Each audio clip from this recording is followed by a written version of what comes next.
Hello student, कैसे हैं आप लोग। आशा है कि उम्मीद है कि आप लोग अच्छे होंगे। तो आज हम जिस टॉपिक पे डिस्कस करेंगे वो है सितंबर से आप लोग पढ़ करके बोर्ड एग्ज़ाम में बेहतर परफॉर्म कैसे कर सकते हैं। ठीक, क्योंकि अब हमारे पास कितना टाइम बचा है पहले हम इस पे इसको देखेंगे। क्योंकि हमारे पास देखिए अभी सितंबर चल रहा है, सितंबर, अक्टूबर, नवंबर, दिसंबर, जनवरी, हमारे पास 5 महीने हैं। ठीक, इस 5 महीने में आप कैसे अच्छा से अच्छा नंबर ला सकते हैं बोर्ड एग्ज़ाम में, जो कि 2023 में होने वाला है। ठीक, फरवरी में, उस पर हम आज डिस्कस करेंगे। ठीक, तो सबसे पहली बात, घबराना नहीं है। कोई भी स्टूडेंट घबराए नहीं कि हमारा क्या होगा बोर्ड एग्ज़ाम में। हमने अभी जून जुलाई तक टाइम बर्बाद कर लिया, अगस्त तक। ऐसी कोई बात नहीं है, हमें स्टार्ट करना है। हम बताने उसी चीज़ को हम डिस्कस करने जा रहे हैं कि सितंबर से आगे आपको करना क्या है कि ताकि आप बोर्ड एग्ज़ाम में अच्छे से अच्छा नंबर लाएँ। तो सबसे पहला काम आपको करना है हार्ड वर्क। हार्ड वर्क क्या होता है? अब हार्ड वर्क ऐसे ही नहीं कि हम बैठ गए पूरी बुक लेके, मैथ का पूरा बुक, फिजिक्स का पूरा बुक लेकर के आप पता चला बुक को लाइन बाय लाइन पढ़े जा रहे हैं। वो काम अभी तक आपको करना चाहिए था। जिन्होंने कर लिया बहुत अच्छी बात है, बुक को बहुत अच्छे से पढ़ लिया, पूरा उसका थ्योरी पढ़ लिया और उसके सारे क्वेश्चन बना डाले, तो सबसे अच्छा बात वही है। लेकिन जिन बच्चों का कुछ पढ़ाई में कुछ कमी रह गई है, उनके लिए ज़्यादा अच्छा, उनके लिए आज हम डिस्कस करेंगे कैसे हार्ड वर्क करना है। ठीक, तो हार्ड वर्क तो ज़रूरी है। अब 5 महीने बचे हुए हैं, 5 महीने आपको हार्ड वर्क, सबसे पहला पॉइंट यही है कि आपको हार्ड वर्क करना है। और पुरानी बातें जो भी है कि आज हमने अगस्त तक क्या किया, सितंबर में क्या करना, अगस्त तक अभी तक हमने क्या किया, जनवरी, वो सब भूल जाइए, वो सब बातें भूल जाने वाली हैं। ठीक, तो आज हम सब कुछ पॉइंट्स डिस्कस करेंगे। ठीक ना, उस पॉइंट्स को हम आपके सामने रखते हैं। ठीक, उस पॉइंट्स पे आप लोग गौर कीजिएगा और उस हिसाब से चलिएगा। तो उम्मीद है कि आप लोग का नंबर जो है, मार्क्स जो है अच्छा आएगा बोर्ड एग्जाम में। ठीक, तो सबसे पहला पॉइंट क्या होता है हमारे पास? Hard work. कोई भी काम करने जाते हैं तो हमारा हार्ड वर्क ही वहाँ पे काम करता है। अब हार्ड वर्क हमने अभी बताया, हार्ड वर्क ऐसे करना नहीं है। ठीक, तो क्योंकि हर बच्चा अपना अपना एक गोल डिसाइड करके हमको कितना परसेंट चाहिए, 70% चाहिए, 80% चाहिए, 90% चाहिए। ठीक ना, वो अपने अपने हिसाब से आप डिसाइड खुद कर सकते हैं कि आपने कितना पढ़ा है अभी तक। उस पढ़ने के बेस पे आप डिसाइड कीजिए आपका गोल क्या है, उस हिसाब से आपको हार्ड वर्क करना पड़ेगा। ठीक, तो आपने गोल डिसाइड कर लिया, उसके बाद आपको करना क्या है? देखिए, एक चीज़ हमेशा याद रखिएगा, आपके जो पेरेंट्स हैं बहुत उम्मीद के साथ आपको पढ़ा रहे हैं, बहुत आशा के साथ आपको पढ़ा रहे हैं कि हमारा बेटा कुछ नंबर, अच्छा नंबर लाएगा, कुछ जीवन में अच्छा पढ़ करके करेगा। उस चीज़ को आप दिमाग में हमेशा बैठाए रखिए। ठीक ना, क्योंकि कोई भी माँ बाप जो होता है वो वो चाहता है कि अच्छा से अच्छा परफॉर्म करे और अच्छा से अच्छा काम ज़िंदगी में करे, क्योंकि वो जो काम कर रहे हैं वो आपको ना करना पड़े। ठीक ना, तो अब इसमें हम एक चीज़ आपको बता देते हैं।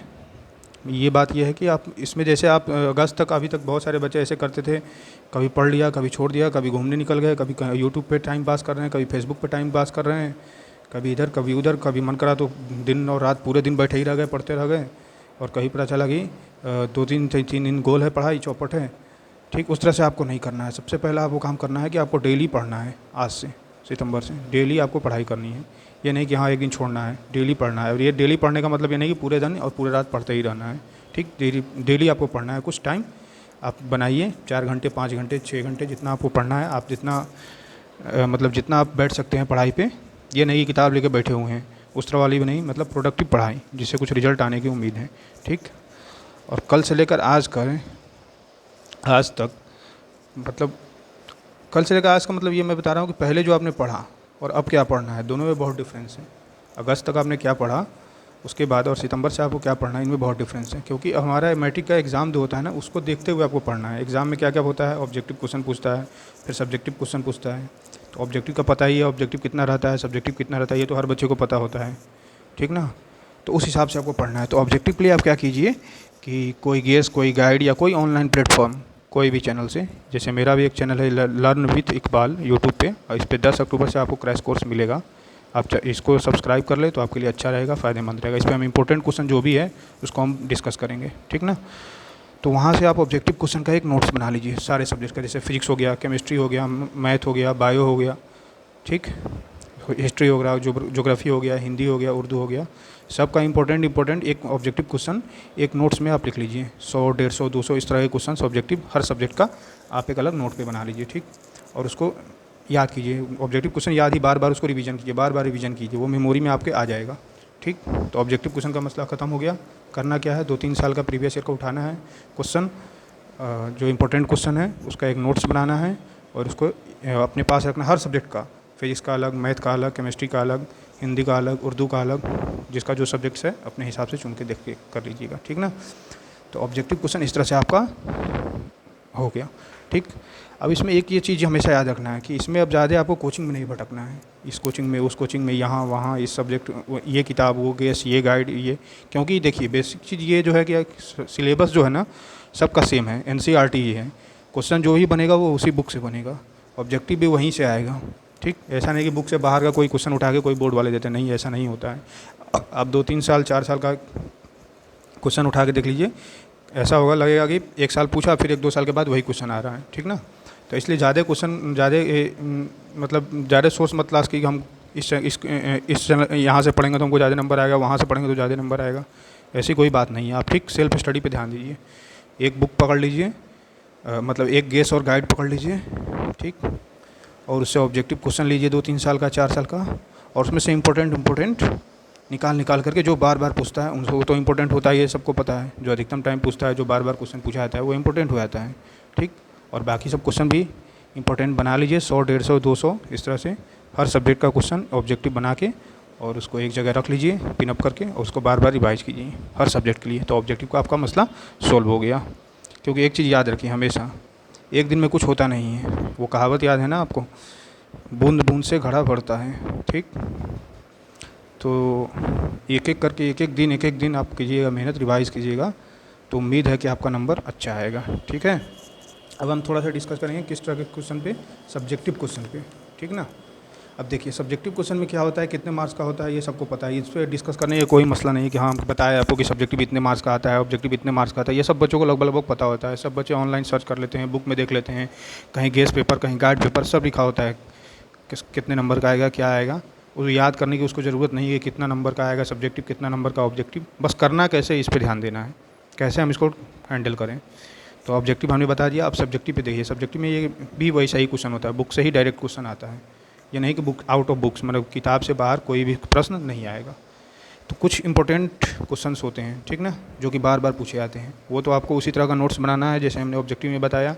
एक अलग कॉपी बनाइए हर, जैसे कि मैथ है, मैथ मेरा फेवरेट सब्जेक्ट है इसलिए हम मैथ पे ज़्यादा फोकस कर रहे हैं, ठीक। मैथ हुआ, इसमें जो टॉपिक है, कोई भी एक टॉपिक आप उठा लीजिए, जैसे कि हमने मान लिया अरिथमेटिक प्रोग्रेशन, मतलब समांतर श्रेणी बिहार बोर्ड में, या द्विघात समीकरण, चलिए हम बताते हैं, द्विघात समीकरण में उठाया पूरा, उसमें जितने भी चैप्टर हैं, 3 चैप्टर 4 चैप्टर, सबको देखिए आपको कौन प्रश्न आपको हार्ड लग रहा है, ठीक, आपको कौन सा प्रश्न कठिन लग रहा है, ज़्यादा भारी लग रहा है, बनाने में दिक्कत होता है, उस प्रश्न को आप लिख लीजिए कहीं पे और उसका हल भी वहीं पे बना लीजिए, ठीक। और फिर बोर्ड के एग्ज़ाम से, जो एग्ज़ाम में जो बार बार पूछा जाता है द्विघात समीकरण से जो इम्पोर्टेंट है, जैसे आप क्वेश्चन बैंक देखिए, प्रीवियस पहले साल का, पिछले 2-3 साल का देखिए, उस द्विघात समीकरण से कौन कौन सा क्वेश्चन पूछा गया है जो ज़्यादा बार, ठीक ना, 3-4 साल 5 साल का उठा के देखिए, उस तरह के 4-5-6 क्वेश्चन 7 क्वेश्चन को आप बना लीजिए। 4-5 से ज़्यादा नहीं होता है, बाकी सब क्वेश्चन सबसे बन जाता है, लेकिन जो कठिन प्रश्न होता है वो 5-6-7 इससे ज़्यादा नहीं होता है किसी भी चैप्टर में, हर स्टूडेंट के लिए, ठीक ना। तो उसी तरह से एक एक चैप्टर को आप देखते जाइए, द्विघात समीकरण हो गया, समांतर श्रेणी हो गया, वास्तविक संख्याएँ हो गई, उसके बाद संख्या, ये जो है लाइन वाला जो है रेखाएँ हो गई, रेखा कब समांतर होता है, रेखा कब एक दूसरे को कट करता है, रेखा एक दूसरे के संपाती कब होता है कि नहीं। उसमें हर चैप्टर में आप देखिए कि आपको कौन सा क्वेश्चन कठिन लगता है बनाने में दिक्कत होती है, उसको भी लिखिए आप नोट्स में, सब्जेक्टिव में। और वो प्रश्न जो बोर्ड में बार बार पूछा जाता है, जो बोर्ड के हिसाब से इंपॉर्टेंट है, वो कैसे आपको पता चलेगा बोर्ड के हिसाब से इंपॉर्टेंट है, वो आप जो 2023 का गेस पेपर आया, जो क्वेश्चन बैंक होता है 2 साल 3 साल पहले का, 4 साल पहले का, सबके सब्जेक्टिव क्वेश्चन को देखिए, 2-2 नंबर वाला, 4-4 नंबर वाला, जो 5-5 नंबर में क्वेश्चन आते हैं, उन सबको देखिए। उसमें जो इंपॉर्टेंट है तो बार बार पूछा जाता है, जो बार बार आपको लगता है कि इंपॉर्टेंट है, पूछा गया है, उस तरह के 5-6 क्वेश्चन ही हर चैप्टर में कठिन होते हैं। हर सब्जेक्ट के हम बात कर रहे हैं, फिजिक्स हो, मैथ हो, केमिस्ट्री हो, उर्दू हो, हिंदी हो, कोई भी, इंग्लिश हो, हर में सारे सब्जेक्ट का यही मसला है। फिजिक्स में भी आप जाइएगा, एक चैप्टर उठाइए, प्रकाश का परावर्तन हुआ, अपवर्तन हुआ, ये चैप्टर है पहला, उसको आप उठाइए, उसमें देखिए आपको कौन सा प्रश्न भारी लगता है, कठिन लगता है, उसको एक नोट्स में बना लीजिए, सब्जेक्टिव के नोट में। और बोर्ड के हिसाब से जो इम्पोर्टेंट है, यानी वही गेस पेपर और गाइड में देखना है, ठीक ना, जो पहले साल पूछा गया है, ठीक। 3-4 साल का उठाइए, 5 साल का, और मुश्किल से 5 क्वेश्चन होगा हर चैप्टर में, आप दिखा लीजिए 3-4-5, किसी चैप्टर में 1-2 होगा, इससे ज़्यादा नहीं होगा, ये भी हो सकता है। बहुत सारे चैप्टर आसान होते हैं जिसमें 1-2 प्रश्न कठिन होगा, उसको आप सब्जेक्टिव में बना लीजिए, हर सब्जेक्ट का रख लीजिए, जैसे मैथ का हो गया, फिजिक्स का हो गया, केमिस्ट्री का हो गया, है कि नहीं। हिस्ट्री का हो गया, हिस्ट्री में भी ठीक उसी तरह से है, हर चैप्टर को देखते जाइए, जो कठिन प्रश्न है जो सब्जेक्टिव में जो बोर्ड के हिसाब से इम्पोर्टेंट है उसका एक नोट्स बना लीजिए। ठीक, नोट्स बना के उसको आप सिर्फ नोट्स बना के रख नहीं देना कि हाँ नोट्स बन गया, आप बस आराम से बैठ गए, हाँ हमारा तो ऑब्जेक्टिव का सर ने बता दिया कि ऑब्जेक्टिव का नोट बना लो, सब्जेक्टिव का नोट बना लो, तुम्हारा बोर्ड में नंबर आ जाएगा, जाओगे बस कॉपी लेके चले जाना है बोर्ड में। ऐसा तो होता नहीं है, फिर एग्ज़ाम की ज़रूरत क्या है कि नहीं। तो ऐसा बिल्कुल नहीं करना है, पहले आपको नोट्स बनाना है। ये बनाने में आपको हमको लग रहा है 15 से 20 दिन लगेगा, अगर आप थोड़ा सिंसियरली मतलब अच्छे तरीके से बनाइएगा तब क्योंकि आपको ऑब्जेक्टिव पे भी ध्यान देना है और प्लस में सब्जेक्टिव पे भी ध्यान देना है। ठीक, तो ऑब्जेक्टिव का नोट अलग बनाइएगा, सब्जेक्टिव का नोट अलग बनाइएगा। ठीक, और उसके बनाने के बाद उसको आपको डेली रिवीजन करना है, ऑब्जेक्टिव को भी रिवीजन करना है, पढ़ते रहना है बार बार।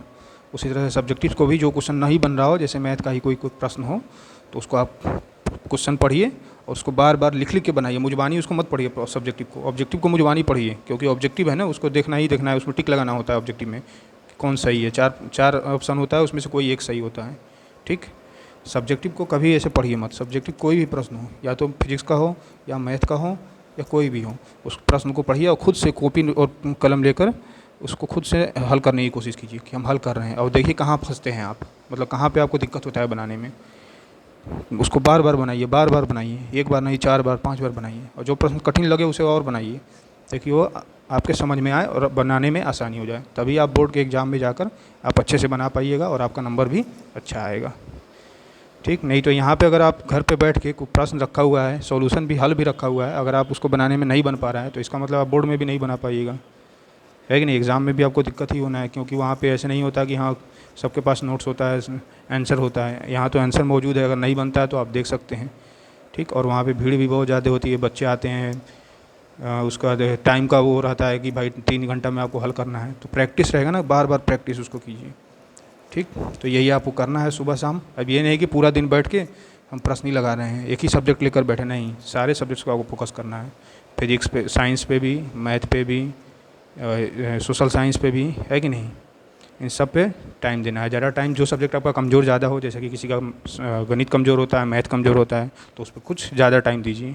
ये नहीं कि पूरा दिन गणित में ही लगे रहें, क्योंकि एक सब्जेक्ट का एग्ज़ाम होना नहीं है कि हाँ मैथ का हम देख कर आ गए, हो गया, साइंस का भी एग्ज़ाम होगा, मैथ का भी होगा, हिस्ट्री ज्योग्राफी सोशल साइंस का भी होगा, है कि नहीं। तो जो आपको मतलब जो आपके लिए सब्जेक्ट आसान हो उस पर थोड़ा कम टाइम देना है। ठीक, यानी जो आपको जिसका प्रश्न आप अच्छा आसानी से कर लेते हैं, आपको खुद पता है कि हम इतना क्वेश्चन कर लेंगे, हमको पता है, वो हर किसी को पता होता है कि हम किस में कमज़ोर हैं और किस में हम ठीक ठाक हैं, है कि नहीं। तो ये कर लेना है, और जो सब्जेक्ट कमज़ोर है उस पर ज़्यादा टाइम देना है, पूरे दिन पूरी रात नहीं बैठना है। ठीक है ना, पता चला कि एक दिन पूरा पढ़ रहे हैं, फिर अगले दिन हमको नींद आ रहा है, हम सो गए, घूमने चले गए। और सबसे इम्पोर्टेंट पॉइंट अब लास्ट में हम जो आपसे कहने जा रहे हैं, इसको आप दिमाग में बात रखे रहिए, क्योंकि आजकल जो है ना हर किसी के पास मोबाइल है, हर कोई जुड़ा हुआ है फेसबुक से, यूट्यूब से, इंस्टाग्राम से, और उस पर टाइम अच्छा खासा पास हो जाता है। एक बार कोई भी बंदा, कोई भी स्टूडेंट यूट्यूब पे, फेसबुक पे, इन सब चीज़ों पे जाता है तो घंटों घंटों उसका बर्बाद हो जाता है। तो आज से आप कसम खा लीजिए, सितंबर से लेकर के फरवरी तक, जब तक मैट्रिक एग्ज़ाम हो न जाए, ठीक ना, तब तक हम कोई भी काम नहीं करेंगे यूट्यूब नेट पर, न यूट्यूब देखेंगे दूसरा, न फेसबुक चलाएँगे, न इंस्टाग्राम चलाएँगे, अपने काम का चीज़ देखेंगे। जैसे हमको पढ़ाई का हो कोई भी चैनल, वो पढ़ सकते हैं आप, मतलब अपने काम का चीज़ जो सिर्फ पढ़ाई से रिलेटेड हो उसी को देखना है, उसके अलावा कुछ भी नहीं करना है, क्योंकि उसमें घुसे तो फिर टाइम आपका बर्बाद होगा, टाइम बर्बाद होगा, आप जिस टारगेट के लिए, जिस चीज़ पे आप फोकस कर रहे हैं नंबर लाने के लिए, वो कभी आपका नहीं आने वाला है, क्योंकि आपको पढ़ाई पे डिस्टर्ब पड़ेगा, पढ़ाई होगा नहीं, जो हमने डिस्कस किया, फिर नंबर की उम्मीद रखना भी बेवकूफ़ी है।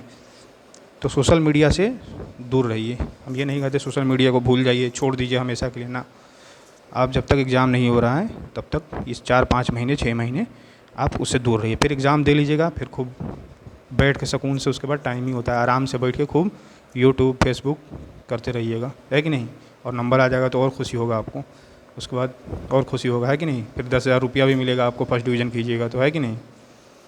तो यही सब कुछ पॉइंट्स थे जो आपको रखना था दिमाग में बात। और लास्ट में हम एक ही बात कहेंगे, भाई हिम्मत बनाए रखिए, हिम्मत नहीं आ रही है, बहुत सारे स्टूडेंट हिम्मत हार जाते हैं कि इतना दिन नहीं पढ़े अब कुछ नहीं होगा, सब हिम्मत बनाए रखिए, हिम्मत सबसे बड़ी काम, हिम्मत से ही सब कुछ होता है कि नहीं, क्योंकि लास्ट टाइम में हिम्मत ही जीत दिलाती है। और जो जो हमने डिस्कशन किया पॉइंट्स, उन पॉइंट्स को आप अच्छे से सुनिएगा, गौर कीजिएगा, उस पर उसको पालन करने की कोशिश कीजिएगा, ठीक ना। और आपका नंबर अच्छा है बोर्ड एग्ज़ाम में, यही हम कामना करते हैं, यही उम्मीद रखते हैं। और लास्ट में आप सबसे एक अपील है कि हमारा भी एक यूट्यूब चैनल है जिसका नाम है लर्न विथ इकबाल। हम स्पेलिंग बोल देते हैं, जिसको आप यूट्यूब पे सर्च कर सकते हैं, LEARN learn WITH with IQUBAL।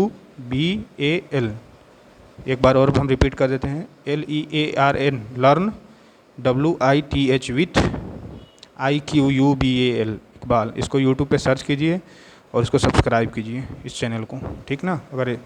और इस चैनल पे हम 10 अक्टूबर से क्रैश कोर्स स्टार्ट कर रहे हैं। क्रैश कोर्स का मतलब क्या है, हम उसी तरह का इंपॉर्टेंट क्वेश्चन सब डिस्कस करेंगे, ठीक। ज़्यादा टाइम भी हम उसमें नहीं लेंगे कि हाँ टाइम वेस्ट कर रहे हैं। इंपॉर्टेंट क्वेश्चन लाएंगे, उसको बनाएंगे, बच्चे देखेंगे और मतलब उनका एक तरह से रिवीजन ही होगा। उसका नाम क्रैश कोर्स है, ठीक ना। क्रैश कोर्स का मतलब नहीं कि हम बहुत दूर से आसमान से कोई क्वेश्चन उतार कर लाएंगे और बता देंगे, कहेंगे लो भाई यही आ गया बोर्ड में। वो गलत काम है। कोई भी अगर दावा करता है, कोई भी चैनल, कोई भी टीचर कि ये क्वेश्चन आएगा, लिख लो भाई आ गया, रट लो, वो फेक है, वो झूठा है। फिर एग्ज़ाम का मतलब क्या हुआ? जब क्वेश्चन पहले ही किसी को पता चल जाए कि क्वेश्चन यही आना है, तो फिर एग्ज़ाम क्यों लेगा बोर्ड वाला? क्वेश्चन ही पहले ही दे देगा कि जाओ इसको रट किया, फिर आगे लिख देना, नंबर ले जाओ। ये तो बेवकूफ़ है ना, खुद अपने आप को बेवकूफ़ बनाना है। क्योंकि अभी लास्ट टाइम चल रहा है ना, तो बहुत सारे टीचर, बहुत सारे चैनल ऐसे भी लाते हैं, रट लो यही क्वेश्चन आएगा, क्वेश्चन आउट हो गया। ऐसा कभी होता नहीं, ये सब झूठ बात है, अफवाह है। इस सब चक्कर में कभी मत पड़िएगा। इन सब चक्कर में पड़िएगा, पता चलेगा जो भी नंबर आने वाला वो नंबर भी आपका नहीं आएगा, ठीक।